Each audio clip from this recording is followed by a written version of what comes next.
spokesman for the Lake County Major Crime Task Force. I'm joined today by Lake County State's Attorney Eric Reinhardt, who has a few comments. Good morning. My name is Eric Reinhardt. I'm the Lake County State's Attorney. This morning, a few moments ago, the judge ruled that Robert Cremo III would be held without bond and that there was probable cause to hold him at this time for 7 counts of first-degree murder. We have filed those counts alleging the intentional killing of 7 individuals. Based on the information that the investigation has produced so far, the judge found that the evidence was at such a level that he could be held without bond. Also, because the fact that it is a mandatory life sentence. Additional details were developed during that bond hearing. I know there was a pool reporter there for that. I can certainly answer some additional questions about that. I want to continue to emphasize that this is an ongoing and active investigation with all of our law enforcement partners. If anyone has any surveillance footage whatsoever of the July 4th Highland Park parade, we would urge them to contact the Highland Park Police Department. Deputy Chief Covelli probably has the best phone number for that. I can take a few questions. Sir, can you tell us, there's been this question about how the shooter obtained these weapons, this question about maybe the father sponsoring this license even after those initial contacts with law enforcement. Are you looking at any potential criminal charges with other family members, the parents perhaps? I don't want to comment on that. I don't want to answer that question right now in terms of what our work continues to be to look at all of the information and evidence in this case. Is there precedent to charge a family member who has signed off on a FOID application for someone who's under 21? Is there precedent for that? That is not something that I have done in my administration. It is something we can get back to you on that question in terms of whether that's been done in the past. I know there was another state in Michigan, totally different set of facts. We can get back to you on that, but that's not something that I have personally done while I've been state attorney. The bond hearing of Mr. Cremo's statement to police was discussed. Can you please elaborate on that and what he admitted to? Well, his statement was voluntary. He was questioned in the Highland Park Police Department. He was read his Miranda warnings, offered attorneys, etc. He went into details about what he had done. He admitted to what he had done. Can you provide new insight into his trip into Wisconsin and any potential motive or motivation for that? No, and I was also asked the question if he said why he did it. We don't want to speculate on motives right now. I'm gonna refer that question to Deputy Chief Covelli. Certainly our investigation is gone very much into what happened after the shooting, what Cremo's plan was. Investigators did develop some information that it appears when he drove to Madison, he was driving around. However, he did see a celebration that was occurring in Madison, and he seriously contemplated using the firearm he had in his vehicle to commit another shooting in Madison. Did you know how much ammunition he had at that point? Approximately 60 rounds. At that point, he did? Yes. 60? Yes. What about his motivation for the attack in the first place? His motivation isn't necessarily clear. I don't want to go specifically into what he told investigators. However, he had some type of affinity towards the number 4 and 7, and inverse was 7-4. Do you believe his plan was to go to Highland Park and then to Madison all along? We don't have information to suggest he planned on driving to Madison initially to commit another attack. We do believe that he was driving around following the first attack and saw the celebration. When he got to Madison, did something deter him from attacking, or did he appear to make a decision himself to not attack? Indications are that he hadn't put enough thought and research into it. Have you talked to the female witness you were looking for yesterday, and what did you learn? We have not been able to locate her yet. Do you know anything about the affinity to the numbers 4, 7, and what the significance is of that? It apparently comes from music that he's interested in. What about the weapons? We understand now that he bought one of them in 2020, but learn more information about that. Yeah, so in 2020 he bought 4 weapons. The weapon used in the July 4th attack, a Celtic Sub 200, a Remington 700, a shotgun. In 2021 he purchased a Glock 43X, and that was after his 21st birthday. Sir, the shooter, I can't speak to why he decided to come back from Madison. There are indications that he didn't put enough planning forward to commit another attack. There's been some questions about the FBI and their response in Madison, evidence technicians in Madison, He did dispose of his phone in Madison, the Madison area in Middleton. That phone has since been recovered. Chief, is the father cooperating with the investigation? I don't want to go into levels of cooperation. We're talking to everybody, though, and working on getting the most cooperation we can out of everybody. Did you discuss how long he was planning? In 2019, Highland Park notified the state police about the knife incident. Is there not a mechanism in this firearm identification law, that hard law, that is there not a mechanism where that should have stuck around? Like, why wasn't that flagged when just months later he's getting it done? I don't want to speak to the state police's protocol or procedure. I do believe they've issued some information about that incident, the information they received, and their decision making that went into that process. That really solely rests on them, and I don't want to speak to their protocol. But to your knowledge, there's nothing in their system that holds on to those things. That the person I don't have access to their system to even know that, so I really don't want to speak to that. Dana? Please some clarification. It's a little unclear. So the Smith & Wesson that was recovered on the ground, and that was the weapon that fell out of the bag and used in the shooting, or was the rifle used in the shooting recovered on the roof? The rifle used in the shooting was recovered on the ground. That's the object that he dropped. We're still looking to speak to the witness who saw him drop an object wrapped in a red blanket or red cloth. So we actually took the rifle with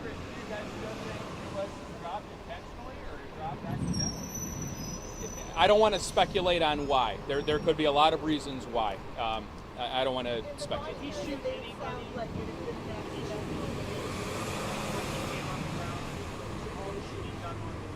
All of the shooting was done on the roof. Can you clarify what weapon he had in Madison, Wisconsin when he decided not to do it? The Celtic Sub 200 is what he had in Madison. Can you provide information about what services will be available at 12 p.m. at the Hyde Park High School? Absolutely. The FBI Victim Service Response Team, they're opening their Family Assistance Center today at noon. That will be open at the Highland Park High School. It's going to be open from noon to 9 p.m. It's for anybody impacted physically, emotionally by the events that happen in Highland Park. Tomorrow and Friday, it'll be open from 9 a.m. to 9 p.m. and thereafter as needed. Additionally, personal effects that were on the parade route are being evaluated by the FBI Evidence Response Team. That's going to take a bit of time. The personal effects that were on Central between 2nd and Green Bay, those should be available this afternoon for those that want to collect their property that was left in those Where do areas. they collect For the them? state's attorney. The Highland Park High School. Sir, during the bond hearing, there were some details about how the shooting happened. The fact that he reloaded. Can you sort of summarize what was said in the bond hearing, since the audience couldn't be there? Yeah. So Chief Ben Dillon handled the Dillon D-I-L-L-O-N handled the details of the bond information that was given to the judge. He indicated that from the roof of the store, the defendant emptied one clip of I believe 30 rounds and reloaded a second clip. I believe emptied that clip. I'm not positive, and actually reloaded a third time. And so those details may change obviously as the investigation continues, but that's the information that we gave to the judge today. The shooter passed 4 background checks despite these reports of an attempted suicide and the fact that he said he wanted to kill everyone and had this knife collection. How is that possible in a state with some of the strictest gun laws, and how frustrating is that for you? So a couple things. I made these comments yesterday that I think we need to increase our awareness about the red flag law. We can certainly get you the details of that red flag law. We have a little bit of information about that today. When I have said the words red flag law, that's a specific firearm restraining order. We have to get into a little detail here. There's a firearm restraining order. There is also a process to check individuals before they get their FOIDs. So there are 2 processes happening. So the Illinois State Police manage the FOID process. That's the fire owner ID card under Illinois. The Illinois State Police manage that process. Deputy Chief Covelli and I share the same response on that, which is that you have to get into the details of exactly when the information is given to the state police, what is the level of detail that's given to the state police, and then how they deal with that information for the FOID application process. There was never a firearm restraining order. That's what I have used the term red flag. That type of order has never been, Mr. Cremo has never been involved in that type of order. That is an order where primarily family members and other individuals can go to a court and ask that somebody have their firearms taken and not be allowed to purchase firearms. To be very clear, that did not happen in Mr. Cremo's case. A lot of the questions have been about the Illinois State Police internal process. Was the attorneys that made that request though, if the family didn't, since the police went out to the home, did they have? It's on a case-by-case basis, and it would depend on the individual information that they had at that time. And to be clear, there were no firearms when they went to the home in 2019. So we'd have to look at some very specifics of. You confirm if there's now an 8th victim, and you plan to file additional murder charges? There is. I have not heard anything about. I've not heard anything about an 8th victim. There was another victim that was identified. Is that the 7th victim? Yes, yeah. That is the 7th victim. That is the 7th victim. It's a total of 7 victims that have passed. Chris, just for Mr. Reinhardt, can I ask you, sir, just on, Did he make any phone calls on the road going to and from Madison? I can't get into those specifics at this point. Just on, as a public safety professional, just your reflection. This is obviously the same type of weapon system that we've seen used in so many attacks across the country. As someone here who's responsible for public safety, just your reflections on that same type of weapon being used in attack in your community. Yeah, I was asked about my reflections upon the use of this type of weapon in an attack in my community, what happens to be my hometown. As I said yesterday, the state of Illinois and the United States should ban these types of assault weapons. We had this ban from 1994 to 2004 with bipartisan support. Bipartisan support. There was a ban of these types of weapons between 1994 and 2004. Everything shows that these types of horrifying, devastating incidents went down during that time. My position as a public safety professional, as one of the many individuals responsible for the safety of the people in Lake County, we should have a statewide and national ban on assault weapons. So the fact that you confessed to the crime changes the dynamic of your case, but you can still enter a not guilty plea, can you not? Of course, he can. Yes, well, the arraignment will likely be in August. Just to give you the schedule, the next court date was set as, I believe, July 28th at the request of the. We asked to move that up to late July. He will be represented by the Public Defender's Office. They had one of their most experienced attorneys present in court today. They will consult, and this matter will be presented to a grand jury or a judge at some point for additional hearings regarding the evidence to see if he should be held over for trial. Obviously, we predict that, or we wouldn't have filed the charges, and an arraignment will likely be in August. And what are you plan on presenting the rest of the charges against him? Yes, thank you for that question. The question was, when will the rest of the charges be presented? Yesterday, I referred to the fact that there would be additional charges, many more charges against this defendant because so many people were hurt. For each individual was hurt, people can anticipate an attempt murder charge as well as an aggravated battery with a firearm charge. All of those are Class X felonies, which have obviously serious prison time associated with them. But other people were attempted to be murdered, people who were not shot. So there are many different charges that we are reviewing with respect to the other individuals who have sadly been injured by this, frankly, who were present on the scene, they were shot at. That may also constitute an attempt murder charge. Every time he fires a bullet at an individual, he is committing aggravated discharge of a weapon, whether he hits someone or not. There will be many, many more charges coming in the coming weeks. I don't want to say for sure, but I would anticipate all of those charges being presented at one time in late July. Sir, has this shooting exposed then a gap in the state's gun laws? I mean, as a prosecutor, I'm curious what your thoughts are here. Here's somebody that clearly shouldn't have had a gun. There were problems, even if the laws worked as designed, he still got a gun. Well, yeah, the gap in the state's gun laws would be that we don't ban assault weapons. So yes.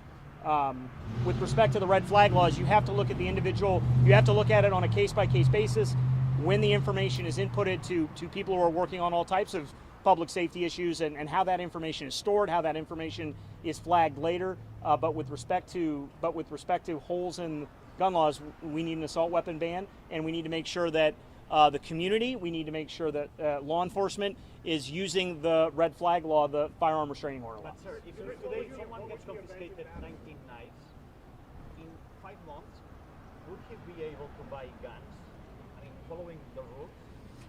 So great question. The question was, how do the 19 knives, when you confiscate 19 knives, how does that affect some of the procedures that we've been talking about?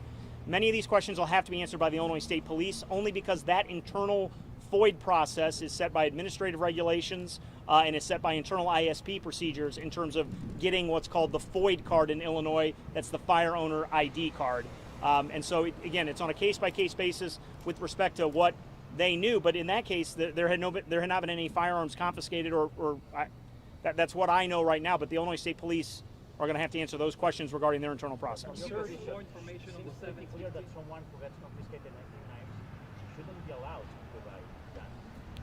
I mean, I think it's common sense. Yes, it would depend on the details of what was being said about knives, whether anything was being said about firearms. I have not seen that individual police report yet from 2019. Sir, on the prosecution, Couple more. The director of the FBI just spoke moments ago about this. FBI Director Christopher Wray, he said that federal charges could come in this case, that obviously his agents are working with your team. Obviously you're the lead, but can you talk about your discussions with federal officials as well about possible federal charges? Yes, thank you very much. The question was to go through some of the discussions with federal officials. U.S. Attorney John Lausch and I, L-A-U-S-C-H, John Lausch, he and I are talking every few hours. He and I were both present at the command post and at the Highland Park Police Department throughout July 4th and July 5th. U.S. Attorney Lausch and I were also present yesterday at a press conference, and we're talking every few hours, as I said. We are constantly evaluating the information. Much of the information is digital. Much of it has to be evaluated, with a lot of detail, right? With a lot of precision. The FBI is analyzing that information, and I would refer you either to Director Wray or U.S. Attorney Lausch with respect to the timing of any federal charges. We are working with them constantly. Our cybercrime lab is in constant contact with FBI agents, and we are all working together. It's obviously all hands on deck as we continue to evaluate this active investigation.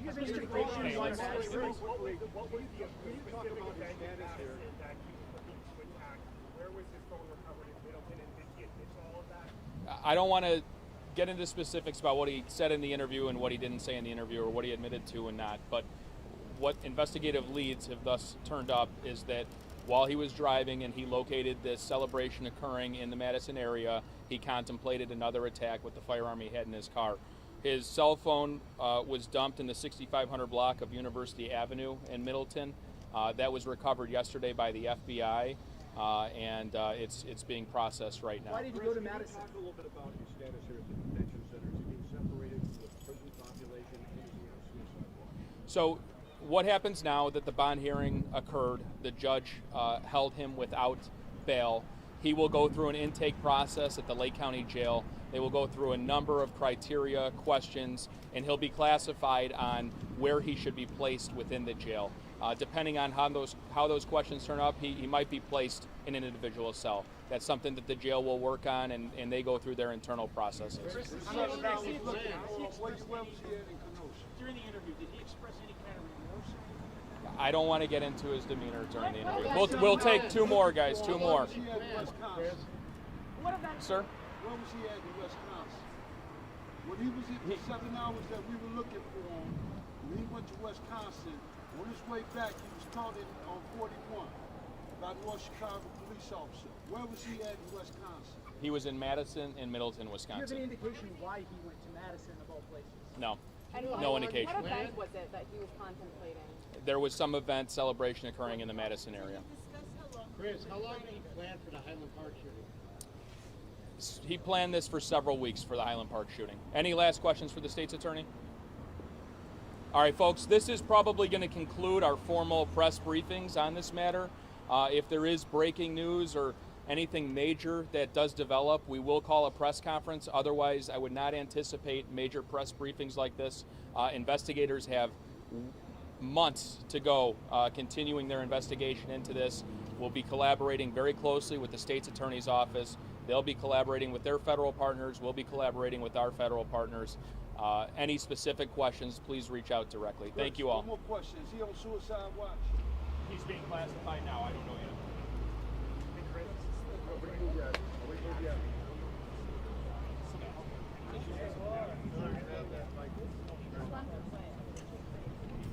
Dave, this one? Gris. ¿El de arriba o el de abajo?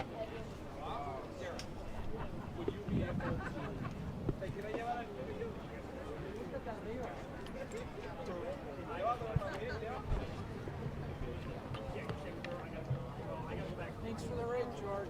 You're welcome. Which one? It's a race. Piquín. Vamos a hacerlo en español, ¿sí?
Better than what? Shoot, Madison. Behind you. Yeah, yeah, I'm fine. And I did take a test if you were curious, even though the symptoms were not at all like that. People at work wanted me to. Everything mentioned, he confessed to. He then says he walked to his mother's home nearby, drove her car to Madison, Wisconsin, where he told investigators he planned to commit another mass shooting there.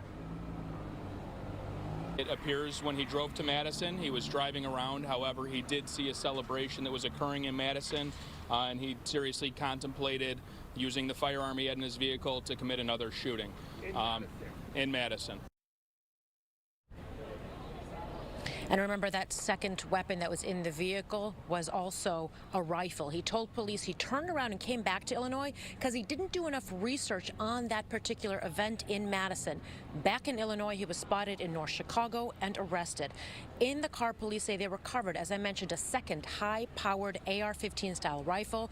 And at his home, they found multiple handguns. Authorities tell us, although he did have 2 encounters with police in the past, he did purchase those weapons legally. So again, a lot of information came from this press conference that we did not know before, including that he did confess all of this to police. The judge ordered Crimo held without bond. He faces a mandatory life sentence if he's convicted. The state's attorney said many more charges. In fact, he said too many charges would be filed. So that's coming, he says, in the next week or more.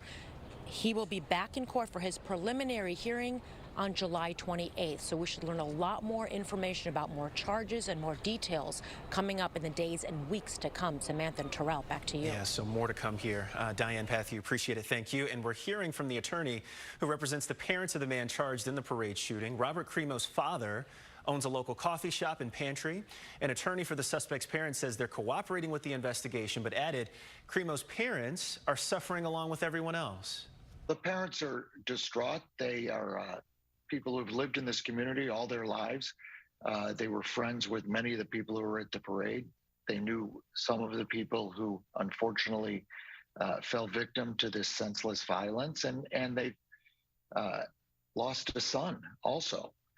People are so interested in blaming the parents and saying this is the parents' fault. This isn't the parents' fault. This is the fault of the young man who was allowed by the system that's out there to buy military-grade assault rifles. Crimo's parents have not been charged in connection with the shooting. And as a Family Assistance Center will open soon at Highland Park High School, and it's for anyone out there who needs help coping with the trauma of this shooting. Today it is open from noon until 9 p.m. and then to 9. The rest of the week it's going to be from 9 a.m. to 9 p.m. this week, and it's at that Family Assistance Center where people can start to pick up things that were actually left along the parade route. So the streets have been littered. We've been showing you pictures of strollers and video of bags that were just left behind as people had to run for their lives and scurry to get away. All of those items are slowly being processed as part of the investigation.